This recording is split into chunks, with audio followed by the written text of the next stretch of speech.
여러분 평행선이라는 단어가 있습니다. 평행선이라는 단어를 사전에 검색을 해보면 이렇게 정리가 되어 있습니다. 같은 평면 위에 있으면서 길게 두 선을 연장해 가는데 이 두 직선은 언제나 나란히 놓여 있기 때문에, 그리고 늘 동일한 간격을 유지하기 때문에 절대 이 두 직선이 만날 수 없는 상태, 이걸 평행선이다라고 정의를 합니다. 이 평행선이라는 것은 결국은 결코 만나지 않는 자기의 길을 그냥 꾸준히 가고 있는, 결국은 하나님을 떠난 인간의 모습을 나타내는, 하나님과 만나지 못한 채 자기의 길을 자기 스스로 가고 있는 하나님을 떠난 인간의 모습을 우리에게 보여주고 있는 단어 같습니다. 하나님과 만나지 못하고 교제하지 못한 채 자기의 삶을 그냥 자기대로 살아가고 있는 인간의 상태, 그 상태 가운데 있던 한 사람 아브라함을 하나님의 말씀을 따라 뭐하시죠? 불러내셔서 믿음으로 보이지 않는 땅, 하나님께서 약속해 주신 땅으로 믿고 오라고 말씀하시며 믿음의 길을 시작하게 하시는 거죠. 아브라함은 가보고 가기로 선택한 것이 아니죠. 보지 못한 채 믿음으로 길을 나섭니다. 이 땅은 대부분 보고 이것이 가치 있다고 판단할 때 가치를 부여합니다. 여러분, 내가 보고 가치 있다고 생각하는 것에 또 다른 가치를 부여해서 내가 취해가는 것을 거래라고 말합니다. 이건 믿음이라고 말하지 않습니다. 하나님과 나의 신앙 속에서도 신앙도 거래라고 생각하고 있는 거죠. 내가 무엇인가 투자할 가치가 있는가, 그 가치를 보고 내가 그것을 나의 인생의 다른 가치로 그것을 소유하겠다라고 생각하는 것은 하나님과의 관계에서 이루어질 수 없는 관계입니다. 그래서 베드로 전서 1장 8절에 이렇게 말합니다. 예수를 너희가 보지 못하였으나 사랑하는도다. 이제도 보지 못하나 여러분 뭐하고? 믿고. 여러분, 하나님의 나라, 하나님의 은혜의 복음은 바로 믿음으로 세워지는 영광인 줄로 믿습니다. 그 믿음으로 말미암아 세워진 그 말할 수 없는 영광스러운 즐거움으로 기뻐하니, 베드로 사도는 이렇게 말씀하고 있는 거죠. 교회를 다니지만, 교회를 다닌다고 생각은 하고 신앙생활을 한다고 하지만, 그럼에도 불구하고 여러분 어떤 선을 걷습니까? 하나님과 그냥 평행선을 걷는 거죠. 그 평행선을 달리던 우리의 옛사람의 본성을 하나님은 삶 가운데 개입하셔서 설득하시고 이해시키셔서 결국 여러분 어느 길로 이끌어 오십니까? 믿음의 길로 이끌어 오시더라는 거죠. 때로는 설득이 안 되고 이해가 안 돼도 발을 내디뎠던 그 여정을 통해서 여러분 우리가 이해하고 우리가 설득당하는 우리 방식이 아니라 하나님의 방식대로 우리를 시키더라는 거예요. 설득시키시고 이해시키더라는 거죠. 여러분, 이게 어려운 거예요. 우리는 자꾸 이렇게 말합니다. 내 방식대로 설명해 주십시오, 내 방식대로 이해하게 해 주십시오라고 말하지만 하나님은 하나님 방식대로 이해시켜 가시더라라는 사실입니다.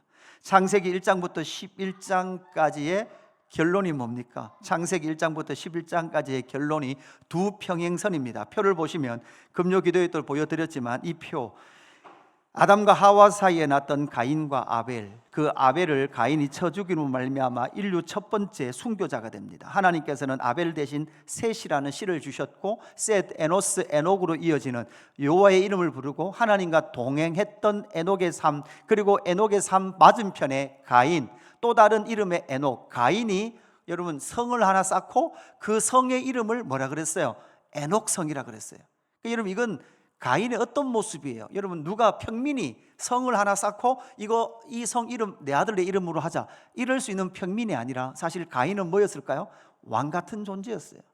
그 당시에 왕 같은 존재로 성 하나 멋지게 짓고 이거 내 아들 이름이다, 에녹성이다라고 말을 하면서 이 세상 사람이 보기에 너무나 좋았던 그러한 자기들의 문명을 만들어냈을 뿐만 아니라 라멕 때가 오니까 인류 첫 번째 일부 2처제를 하며, 여러분 뭐라고 말해요? 칼과 폭력으로 점철되어지는, 내가 기분 나빠서 사람 죽였고 내가 기분이 상해서 여러분 사람을 폭력을 행했다라고 노래할 만큼 악한 세상을, 악한 계열을 만들어냈죠. 이렇게 두 계열이 가는 가운데 하나님의 아들들이 사람의 딸들의 아름다움을 보고 섞일 때 하나님은 노아 홍수의 심판, 그 심판 이후에도 또다시 여러분 어떤 일이 일어납니까? 함과 가나안, 니므롯, 그리고 그 니므롯이 그의 나라라고 말합니다. 그의 나라 바벨론이라는 고대 국가를 만들어냈다면, 하나님은 그 속에서 다시 셈과 데라와 아브라함을 불러내셔서 무엇 하십니까? 하나님의 나라를 세워가시는 거예요. 하나님의 왕권을 거부했던 그들은 결국은 니므롯이라는 그 탑을 쌓고 자기 세상을 만들어냈던 바벨론이라는 그 제국 세상 나라를 만들어냈다면, 그 속에서 우상을 섬기던 아브라함이라는 그 한 사람을 불러내셔서 하나님은 앞으로 이 세상 나라가 아니라 하나님의 나라 이스라엘을 세우시겠다라고 말씀하시면서 아브라함을 믿음의 여정의 첫걸음을 걷게 하시더라라는 것이 오늘 본문 이전까지의 내용이었습니다. 하나님은 메소포타미아 갈대아 우르에 찾아오셨습니다. 임재하시고 찾아오셔서 무엇 하시죠? 말씀하시죠. 고향과 친척과 아버지의 집을 뭐해라? 떠나라. 여러분, 요즘 같으면 여러분 떠나는 게 상당히 쉽습니다. 여러분, 떠나는 거 상당히 쉬워요. 팔고 통장에 좀 더 넣어놨다가 가서 환전해서 살면 돼요. 그러나 요즘 시대가 아닙니다. 가는 것도 어렵고 떠나는 것도 어려운 그 시대에 하나님은 떠나라라고 말씀합니다. 그리고 나서 창세기 12장 2절, 왜 떠나라고 말씀하시는가 하면, 내가 너로 큰 민족을 이루고 내게 복을 주어 내 이름을 창대하게 하리니 너는 복이 될지라. 아브라함을 복을 만드셔서 큰 민족을 이루고, 큰 민족은 바로 바벨론의 대항한, 바벨론의 대척 지점에 있는 하나님의 복을 누리는 나라 민족을 지으시겠다라고 말씀하죠.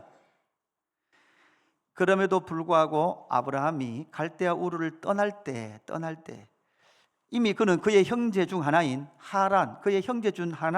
하란이 죽은 상태를 경험했습니다. 그뿐만 아니라 여러분, 그의 아버지 데라도 지명인 하란에서 그의 아버지도 죽어요. 그래 여러분, 이게 막 순서가 바뀌는 거죠. 죽음의 순서가 막 바뀌는 거예요. 그뿐만 아니라 너를 통하여 큰 민족을 이루겠다라고 말씀했던 아브라함이 그의 아내 사레가 임신하지 못하는 상태에 있었다는 거예요. 나의 아내가 임신도 못하는 그 상황 가운데서 하나님은 너를 통하여 큰 민족을 이루겠다라고 말씀하시는 거죠. 그렇게 하나님의 말씀을 믿고 창세기 12장 5절에 아브라함이 사람들을 이끌고 가나안 땅으로 가려고 떠나서 마침내 가나안 땅에 들어갔더라. 여러분, 어떻게 해요? 마침내 가나안 땅에 들어갔어요. 하나님께서 그렇게 부르셨던 자신의 삶의 모든 안전함과 자신의 모든 삶의 근원을 버리고 갈대아 우르를 떠나 하나님의 약속을 믿고 떠났지만, 그의 아버지도 죽습니다. 형제도 죽음을 경험했습니다. 그뿐만 아니라 자기 아내가 임신할 수 없는 그 상태 가운데 있는 그 아브라함을 부르셔서 가나안 땅에 들어갔더니 마침내 가나안 땅에 도착했다, 이렇게 기록을 하고 있죠. 그 땅에 도착했는데 오늘 본문 10절에 오늘 본문은 어떻게 시작되고 있습니까? 우리 같이 한번 봉독해 볼까요? 시작. 그 땅에 기근이 들었으므로 아브라함이 애굽에 거류하려 그리로 내려갔으니 이는 그 땅에 기근이 심하였음이라. 아멘. 여러분, 우리는 그냥 그 땅에 기근이 심하였음이니라 이렇게 말하지만 원어로 보면 극심한 가난이에요.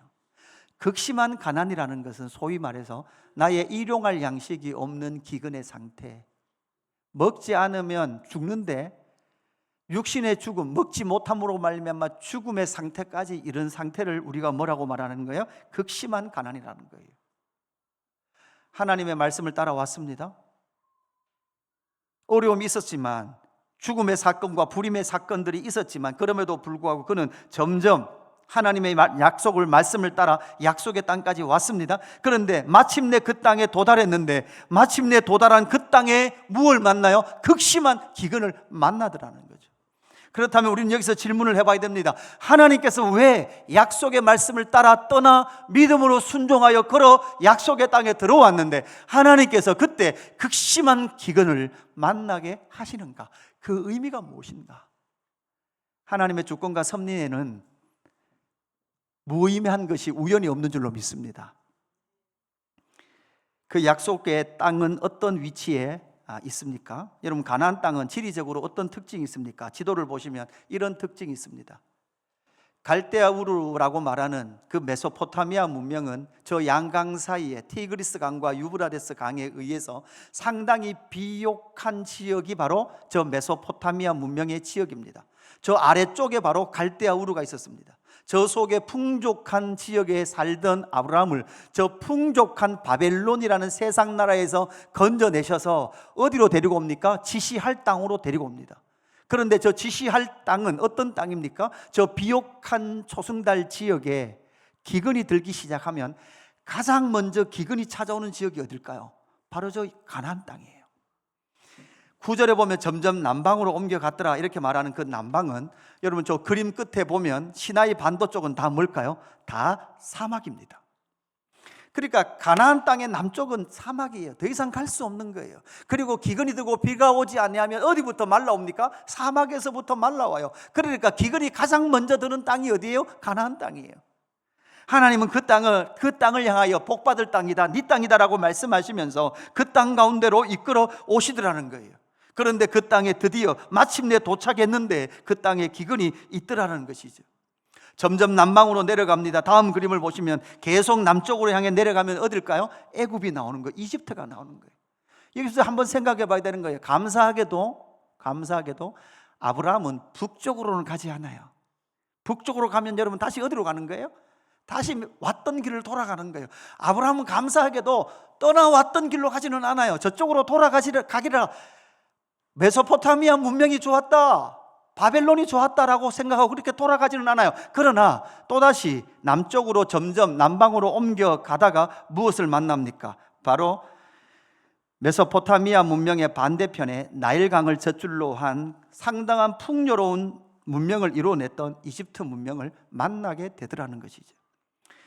바로 그 땅의 기근을 만나게 하시고 그렇게 이집트로 내려가는 바로 아브라함의 발길을 통해서 하나님은 아브라함에게, 그리고 이 아브라함의 이야기를 오늘날 우리에게 왜 읽게 하시고 왜 듣게 하시는지를 이 본문에서 찾아야 한다는 사실이죠. 첫 번째, 하나님은 이것을 기억하라는 거예요. 현실 앞에 흔들리는 믿음의 여정이 있음을 기억하라는 거예요. 우리는 하나님의 약속과 말씀을 따라 살면 아무런 어려움을 당하지 않을 거라는 생각을 하고 살아갑니다. 하나님 잘 믿으면, 하나님 잘 믿고 헌신 잘하면 결혼도 잘하고 좋은 직장도 가지고 성공도 할 수 있다 라고 말을 하지만, 그러나 아브라함은 믿음의 길을 떠났음에도 불구하고 무엇을 만나요? 극심한 기근을 만나더라는 거예요. 그뿐만 아니라 우리는 아브라함 그러면 여러분 무엇의 상징입니까? 믿음의 상징이에요. 믿음이 좋았던 아브라함은 흔들리지 않을 거야 라고 생각할 수도 있지만, 오늘 본문에 보면 마침내 약속의 땅에 들어갔음에도 불구하고 극심한 기근을 만날 때 그는 그 땅에 머물러 있지 못한 채 무엇을 하더라는 거예요? 점점점 남방으로 옮겨가더라는 것이죠. 약속의 땅에서 벗어나더라는 거죠. 여러분, 고로 이 말을 정리해 보면 여러분 두 가지죠. 하나님의 약속의 말씀을 따라 나서도 우리가 생각하는 그런 어려운 일을 만나지 않는 것은 아니다. 반드시 이런 어려운 일을 만난다. 하나님을 믿어도 그렇다라는 것과 저 사람은 믿음이 좋아서 흔들리지 않을 거야 라는 그 상태는 없다라는 거예요. 우리는 믿음 좋다라는 것을 강력하게 믿어서 절대 흔들리지 않는 거라고 생각하지만, 하나님은 믿음의 그 걸음을 시작했던 그 아브라함은 흔들렸다라고 우리에게 말씀해주고 있고 그 모습을 보여주고 있는 거죠. 하나님은 왜 아브라함을 이렇게 만든 것이 아니라 사실 아브라함은 이런 존재예요. 믿음이 흔들리는 존재예요. 하나님은 믿음이 흔들리는 이 존재를 붙들고 이제 뭐 하기 시작하십니까? 일을 하기 시작하세요.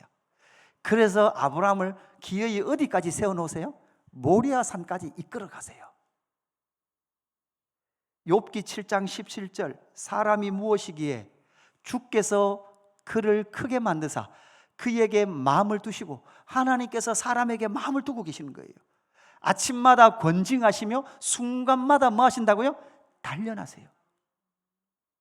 믿음의 삶이 본토 친척 아비집을 떠나서 그것에만 떠나면 앞으로 만사형통이고 아무 문제 없고 네 믿음도 흔들리지 않은 채 너가 살아갈 거야가 아니라, 그 본토 친척 아비집을 떠나 약속의 땅에 왔음에도 불구하고 내가 생각지도 못하는 그러한 극심한 가난을 만나기도 하고, 그 극심한 가난을 믿음으로 잘 이겼다가 아니라 흔들리는 누구의 모습? 바로 아브라함의 모습을 통해서 믿음의 여정 속에 너희도 흔들릴 수 있다라고 말씀하고 있는 거죠. 그런데 그 흔들림을 통하여 하나님은 뭐 하신다는 거예요? 아침마다 권징하시고 순간마다 단련하셔서 기어이 하나님의 믿음의 사람으로 빚어가신다라는 것을 우리에게 보여주고 있는 거죠. 시편 105편에 보면 요셉과, 여러분 앞으로 아브라함 다음에 누굽니까? 이삭 다음에 누구죠? 야곱. 그리고 야곱의 12아들 중에 요셉이 먼저 어디로 팔려가죠? 애굽으로 팔려가요. 여러분, 이런 앞으로 족장 이야기 속에도요, 극심한 기근으로 하나님께서 일하시는 장면이 자주 나옵니다. 여러분, 시편 105편 16절에 보면 이렇게 말해요. 그가 또 그 땅에 기근이 들게 하사, 그 땅에 기근이 들게 하사 그들이 의지하고 있는 양식을 뭐 하셨대요? 다 끊으셨대요. 하나님 왜 이러십니까? 여러분, 이런 하나님 여러분 믿을 수 있겠습니까? 양식 끊으시는 하나님을 여러분 신뢰할 수 있습니까? 하나님은 양식을 끊으세요. 양식을 끊어요. 끊는데 그 이후에 무슨 이야기를 하는가 하면 이렇게 말하죠. 그가 한 사람을 앞서 보내셨으며 요셉이 종으로 팔렸도다. 그의 발은 착고를 차고 그의 몸은 쇠사슬에 매였으니. 그러니까 요셉이 형들에게서 팔려서 쇠사슬에 매였고 발에 착고를 차고 있는 거예요. 그런데 그렇게 차고 있는 그 상황 가운데서 하나님은 기어이 요셉을 남겨놓으시고 요셉을 뭐로 삼아요? 애굽의 총리나 삼은 상태에서 여러분 애굽 땅에 뭐가 찾아옵니까? 기근이 찾아와요. 여러분, 이 기근으로 말미암아 요셉의 형제들이죠. 요셉의 형제들. 그 형제들이 기근으로 말미암아 누구를 다시 만나요? 요셉을 다시 만나는 거예요. 그런데 요셉을 다시 만나서 잘 살았다? 이게 하나님 말씀하고 싶은 것이 아니라 요셉이라는 것을 알았을 때 이 형들이 뭐를 알게 깨닫게 돼요? 요셉이 어릴 때 꾸었던 뭐요? 꿈. 하나님은 요셉에게 꿈으로 말씀하셨고 하나님의 말씀이 성취되었다라는 것을 무엇을 통해서 경험하게 돼요? 기근을 통하여 경험하게 되더라고요. 하나님의 뜻은 반드시 성취되는 줄로 믿습니다. 요셉의 꿈이 아니라 요셉에게 하나님 말씀을 통하여 보여주셨던 하나님의 뜻은 반드시 성취되어진다는 것을 우리에게 가르쳐주고 있는 거죠. 그래서 기근과 기근을 사용하셔서 우리가 언제나 우리는 양식만 있으면 육의 양식만 있으면 문제없다라고 생각했던 우리의 삶을 기어이 다루셔서 여러분 다시 아브라함을 본토 친척 아비 집에서 떠나게 하신 것도 믿음이고, 그 믿음이 흔들렸지만 수없이 흔들렸지만 기어이 하나님은 이 아브라함을 어디에 세워요? 모리아 산에 세워서 자신의 독자 아들을 번제로 드림을 통하여 그곳에서 죽음과 부활과 대속과 속량의 믿음의 최고의 자리까지 이끌어 가시는 줄로 믿습니다. 이것이 바로 우리에게 지금 아브라함의 모습을 보여주시고 읽게 하시는 이유다라는 사실이죠. 두 번째는 이겁니다. 거룩한 백성이 세상 앞에 실패할 때가 있음을 기억하라는 거예요. 앞에 표를 보았듯이 여러분 노홍수의 이 원인이 무엇이었습니까? 하나님의 아들들이 사람의 딸들의 아름다움을 보고 썩기는 거죠. 하나님의 아들들의 문제였습니다. 아브라함 역시도 자기가 믿음을 가지고 믿음의 삶을 떠나 시작했지만 그는 감사하게도 바벨론으로는 돌아가지 않았습니다. 그러나 본토의 약속의 땅에 기근이 들 때 그는 뭐 합니까? 애굽으로 가죠. 그러니까 두 가지 문제죠. 여러분, 기근이 있다라는 문제, 그리고 그 애굽에는 풍요로운 자원이 있고 풍성한 문명이 있습니다. 그렇게 풍성한 문명이 있는 그 애굽으로 들어갑니다. 또 하나의 아브라함의 문제는 무엇입니까? 아브라함이 가지고 있는 문제는 그의 아내가 예뻤다는 이유죠. 언제나 문제는 예쁜 것들이 문제입니다. 그러니까 예뻤다는 거예요. 얼마만큼 예뻤는가 하면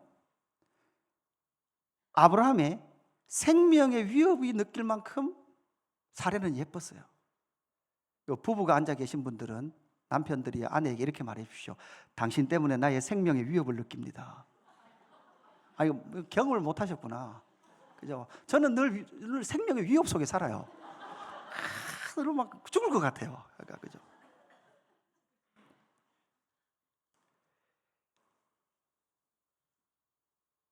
지금 고대 근동의 나그네 문화, 사실 여러분 가만히 생각해 보십시오.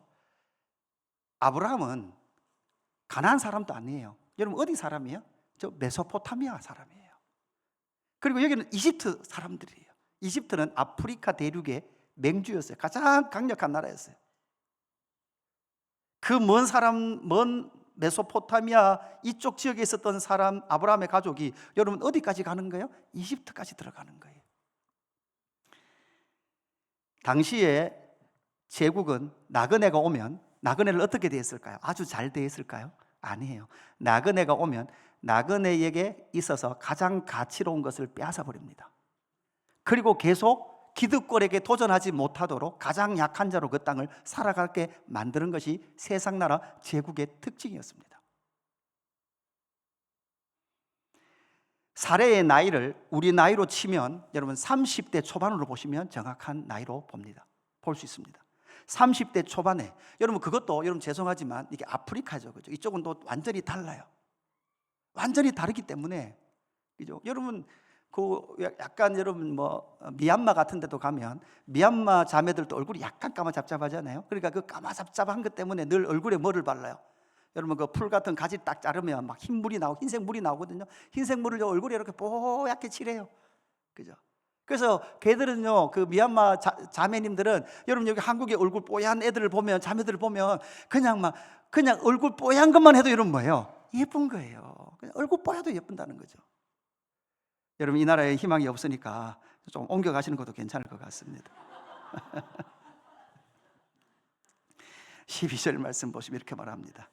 애굽 사람이 그대를 볼 때 이르기를 이는 그의 아내라 하여 나를 죽이고 그대는 살리리니 원하건대 그대는 나의 누이라 하라. 그러면 내가 그대로 말미암아 안전하고 내 목숨이 그대로 말미암아 보존되리라 하니라.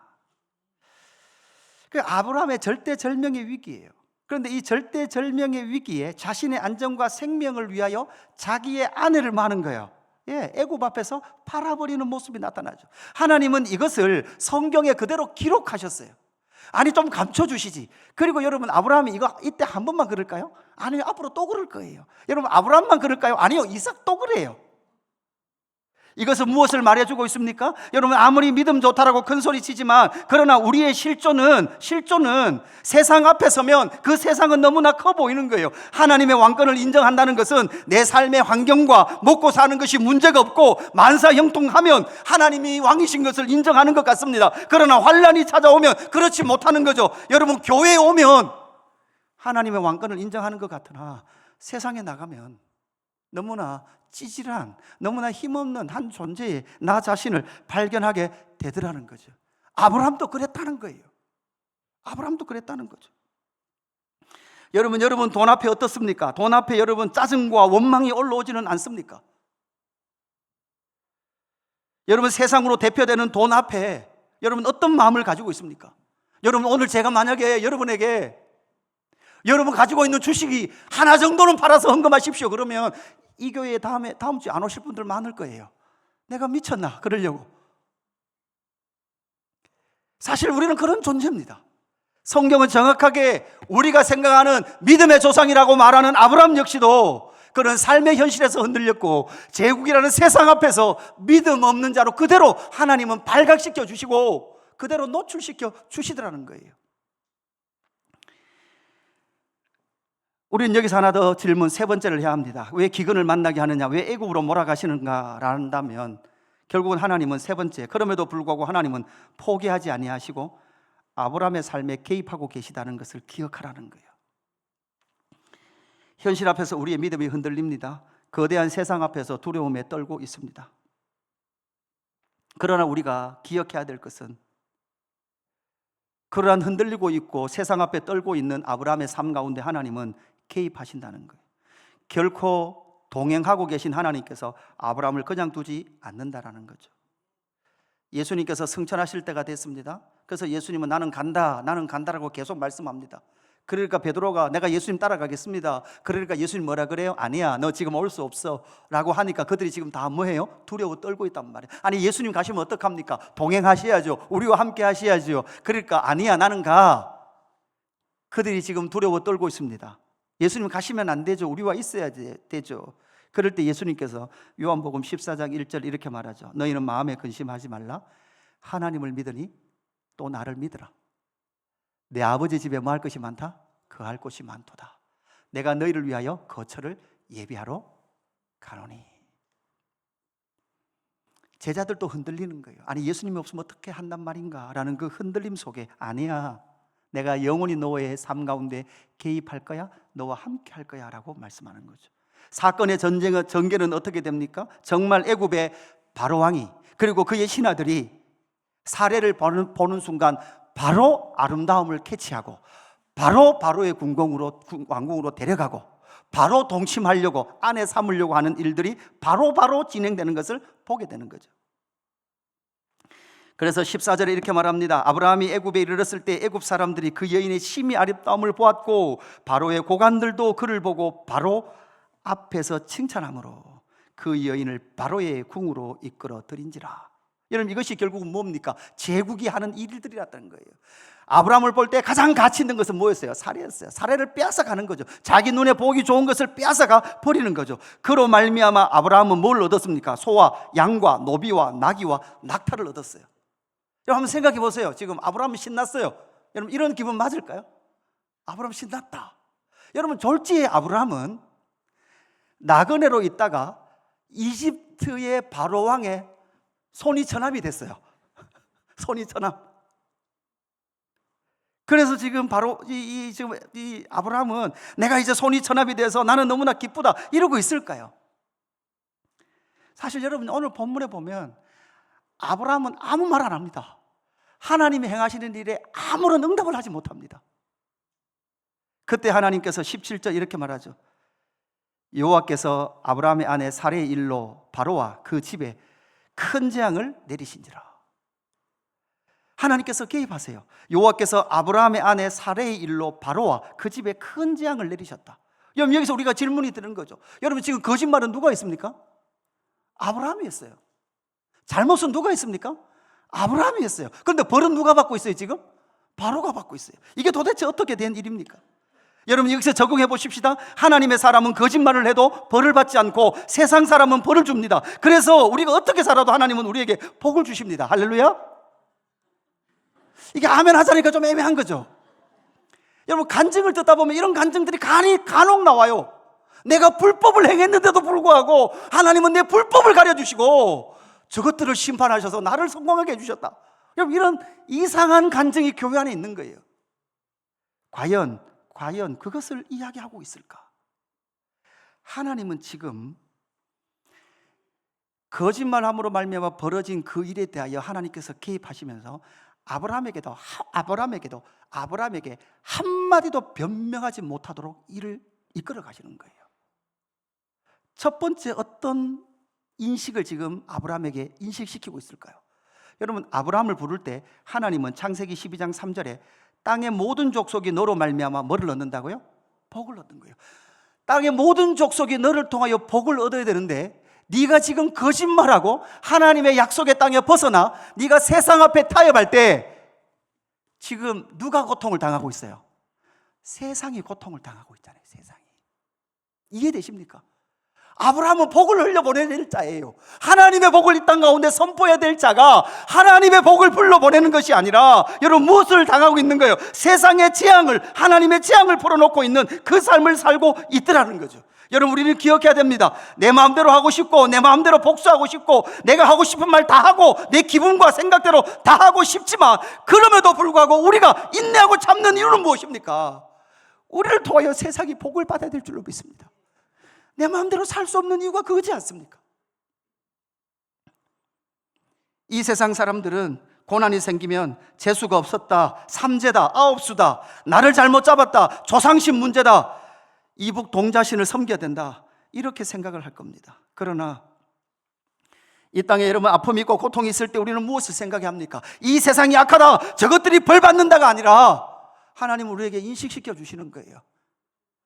하나님은 아브라함을 통해서 온 민족이 복 받도록 부른 복의 통로인 줄로 믿습니다. 네가 지금 그 길 가지 못할 때 지금 이 세상은 하나님의 재앙 속에 있다라는 것을 우리에게 인식시켜 주시는 거죠. 두 번째 아브라함에게 강력하게 나그네라는 존재를 인식시키고 계십니다. 나그네의 삶은 이런 삶입니다. 본토 친척 아비 집을 떠나는 것이 쉬울까요? 결코 쉽지 않습니다.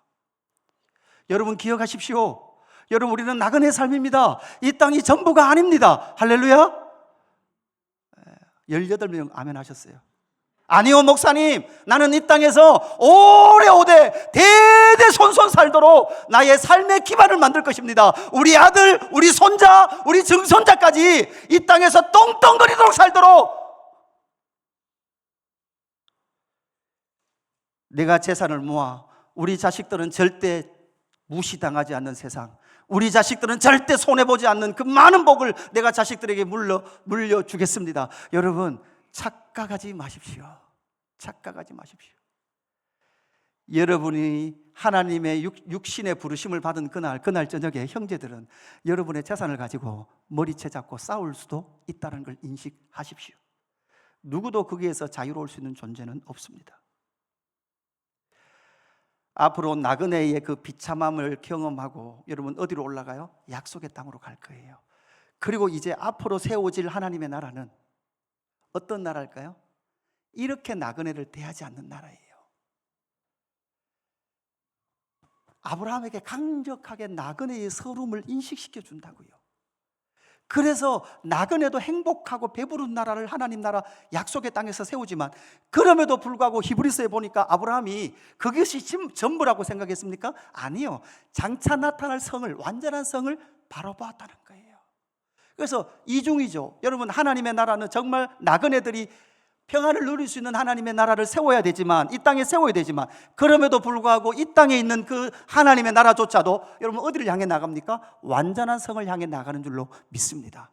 그래서 이 땅은 나그네라는 사실을 누구에게? 아브라함에게 강력하게 인식시켜 주시는 거죠. 세 번째, 뭐를 인식시켜 주십니까? 하나님의 구속의 경륜은 하나님은 절대 포기하지 않는다는 것을 보여주고 있습니다. 왜 이 말씀을 드리는가 하면, 지금 사례가 애굽의 왕 바로 왕과 지금 동침할 위기 속에 있습니다. 오늘 본문을 읽어보면 동침을 했냐 안 했냐라고 이렇게 나오지는 않지만 안 했다고 보는 것이 옳습니다. 다음 사건과 다 연결되어 있기 때문에 그럽니다. 다음 사건에도 동침하지 않았음을 분명히 말을 하고 있는 거죠. 왜 이렇게 하나님은 이 순간에 개입하시느냐? 우리는 알아야 합니다. 창세기 3장 15절, 여러분 이 창세기 3장 15절을 원복음이라고 말합니다. 원복음 안에는 내가 너로 여자와 원수가 되게, 사탄에게 하시는 말씀, 거짓의 세력이 하시는 말씀이죠. 너로 여자와 원수가 되게 하고 내 후손도 여자의 후손과 원수가 되게 하리니 여자의 후손은 내 머리를 상하게 할 것이요 너는 그의 발꿈치를 상하게 할 것이니라. 여러분 여기서 핵심은 여자의 후손이에요. 여자의 후손. 여자의 후손은 누굽니까? 여러분 우리는 알고 있습니다. 아브라함과 사레 사이에 나타날 유일한 한 아들 누굽니까? 하나님은 지금 누구를 준비하시는 거예요? 이삭을 준비하시는 거예요. 하나님은 이 사이에 어떤 것도 개입하기를 원하지 않고 계시는 거예요. 이 이삭은 누구의 모형입니까? 예수 그리스도의 모형이에요. 만약에 지금 사레가 바로 왕과의 관계 속에 그 자녀가 출산된다면, 이 사레가 여자의 후손으로서의 그 지위, 하나님의 언약의 백성의 그 지위를 상실할 위험에, 위태로움에 지금 놓여 있는 거예요. 그래서 하나님은 그곳에 개입하셔서 하나님의 구속 경륜은 절대 포기되거나 변경되지 아니하고 기어이 아브라함과 임신할 수 없었던 여인 누구? 사레 사이에 하나님은 반드시 하나님의 방법으로 그의 아들 이삭을 이 땅 가운데 오게 할 것이고, 그를 통하여 하나님의 구속의 경륜을 이뤄 가실 여자의 후손을 이루시겠다라고 약속하고 계시는 강력한 표현이신 줄로 믿습니다. 여러분 이것을 통하여 우리는 알아야 합니다. 여러분 무엇을 알아야 합니까? 우리가 이 땅 가운데 흘러보내야 될 하나님의 복은 무엇입니까? 잘 사는 거요? 그 잘 사는 게 뭘까요?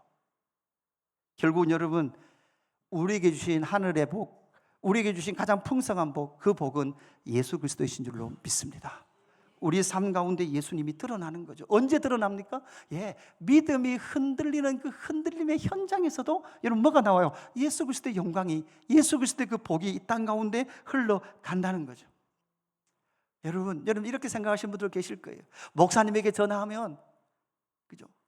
목사님에게 말하면 여러분 죄송하지만 목사도 흔들려요. 목사도 무서워요. 어떤 교회는 오늘 아침에 그러더라고요. 어떤 교회는, 큰 교회는 지나가면요, 어르신들이 담임 목사님 손을 그냥 지나가는데도 자기 머리에 올린대요. 어떻게든 담임 목사님 손을 한번 올려줘야 그죠?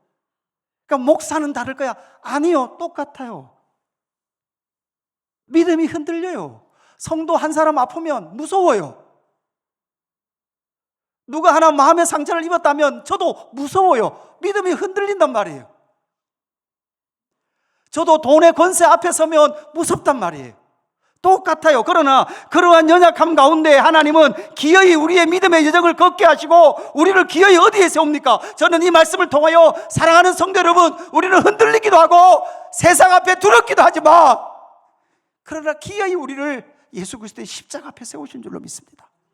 그 십자가 앞에서, 그 십자가를 만날 때 로마서 10장 4절, 그리스도는 모든 믿는 자에게 의를 이루기 위하여 율법의 마침이 되시니라. 여러분, 십자가 앞에서 뭐로 고백을 한 줄 아십니까? 이걸 고백해요. 따라합시다. 하나님이 옳았습니다. 아브라함은요, 지금 여러분 그런 거 있잖아요. 부모로부터 책망을 듣는데 한마디도 변명할 게 없어요. 아무런 변명을 못해요. 앞으로 아브라함은 100세에 얻은 그 아들 이삭을 모리아산에서 번제로 드리라는 그 현장, 그 모리아산 위에서 믿음의 최정상에서 이 한마디 할 거예요. 하나님, 내 의가 아니라, 내가 옳았던 것이 아니라 누가 옳았다? 하나님 당신이 옳았습니다. 사실 내 믿음이 아니라 내가 하나님 믿는 것보다 하나님이 나를 더 믿고 나를 포기하지 아니하시고 아브라함을 모리아산까지 인도해 가신 줄로 믿습니다. 그래서 베드로는 베드로후서 1장 1절, 우리 하나님과 구주 예수 그리스도의 의를 힘입어. 뭐를 힘입는다고요? 우리 하나님과 구주 예수 그리스도의 의를 힘입어 동일하게 보배로운 믿음을 우리와 함께 받은 자들에게 편지하노니. 우리는 어떤 자들입니까? 그리스도와 하나님의 의를 힘입어 그 의로 말미암아 보배로운 믿음을 소유한 자들인 줄로 믿습니다. 여러분, 그래서 우리의 믿음 좋음을 너무 많이 자랑하지 마십시오. 우리의 열심이나 우리의 믿음 좋음이 아니라 이 모든 것은 하나님께서 우리를 인도하셔서 믿음의 정상에까지 저와 여러분을 이끌어 세워놓으시는 그 길에 우리가 동행하며 함께 걷는 길이 신앙의 여정의 길인 줄로 믿습니다. 오늘 말씀을 정리합니다. 사랑하는 성도 여러분, 본토 친척 아비집을 말씀을 따라 떠나도 생각지도 못했던 어려운 일들을 믿음의 여정 속에 만납니다. 안 만나는 것이 아니에요. 그리고 그것을 만날 때 내가 그것을 스스로 이겼습니다가 아니라 사실 우리는 흔들려요. 넘어지기도 해요. 그러나 하나님은 우리를 포기하지 아니하시고 기어이 우리를 하나님의 의를 보여주셔서, 여러분, 내가 이겼으면 여러분 뭐라고 말한다고요? 내가 이겼잖아요. 그죠? 그래서 내가 열심히 했잖아요. 그게 나의 의로움이잖아요. 아니요. 하나님을 믿는 믿음은 너의 열심, 너의 선함, 너의 의로움, 너의 믿음은 하나도 없고 오직 성삼위 하나님의 의가 우리 가운데 입혀지심으로 말미암아 그 믿음의 자리에 나를 세워주시고, 여러분, 모리아산에서 무엇을 보여주십니까? 이삭을 번제로 드릴 때 그 번제의 대속과 속량과 구원과 부활의 은혜를 보여주심을 통하여 이것이 진짜 하나님의 의입니다라고 고백할 수밖에 없는 믿음의 사람으로 저와 여러분을 빚어가시는 줄로 믿습니다.